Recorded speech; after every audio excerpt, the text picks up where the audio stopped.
pastor evangélico de um pequeno rebanho chegou à sua igreja animado, estava muito motivado para fazer o culto. A hora ia avançando, os irmãos não chegavam, estava tudo atrasado. Depois de 15 minutos de atraso, entrou 2 jovens na igreja. Mais 20 minutos, entraram 3 crianças e ele resolveu começar o culto com aqueles 5 irmãos. Ao decorrer da reunião, entrou um casal que se sentou nos últimos assentos da igreja. Quando ele estava fazendo a leitura da Bíblia para a pregação da noite, entrou um senhor que estava sujo e tinha na mão uma corda. Desapontado, sem entender o porquê de tão poucas pessoas no culto, o pastor conduziu o culto animado e pregou com dedicação e zelo. Quando ele voltava para sua casa naquela noite, foi assaltado e espancado por 2 bandidos que levaram a sua pasta e dentro dela estava a Bíblia e alguns pertences de valor. Enquanto a sua esposa fazia os curativos das feridas já em casa, ele descreveu aquele dia como o dia mais triste da sua vida, o dia mais fracassado do seu ministério, o dia mais infrutífero da sua carreira ministerial. Passados 5 anos, o pastor resolveu compartilhar essa história com a igreja.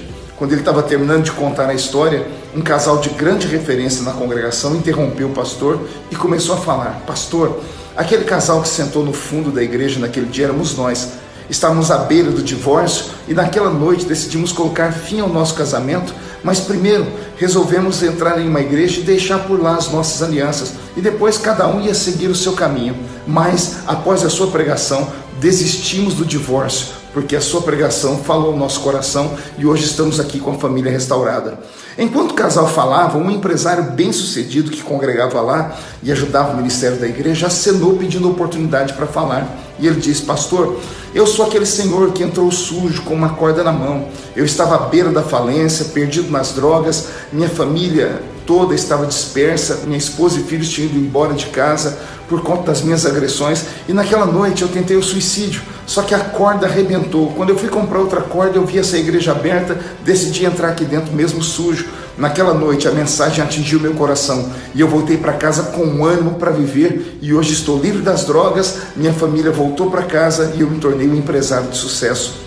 Lá na porta da entrada, um diácono gritou: pastor, e eu era um daqueles 2 ladrões que o assaltaram. O outro, meu amigo, morreu naquela mesma noite quando realizávamos o 2º assalto.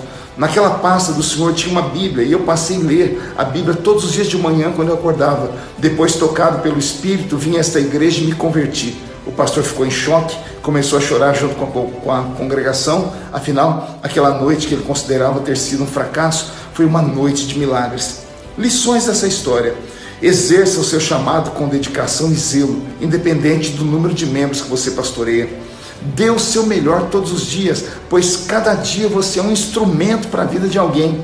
Nos dias mais ruins da sua vida, alguém ainda pode ser atingido e você ser bênção na vida dessa pessoa.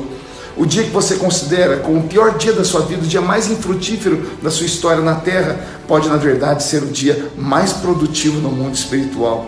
Deus usa as circunstâncias ruins da vida para produzir grandes vitórias. E por último, nunca diga: hoje Deus não fez nada, só porque os seus olhos nada viram. Existem coisas acontecendo no mundo espiritual. A sua chamada e o seu ministério não vieram da horizontal, vieram da vertical. Quem te chamou foi Deus, e quem chama, cuida.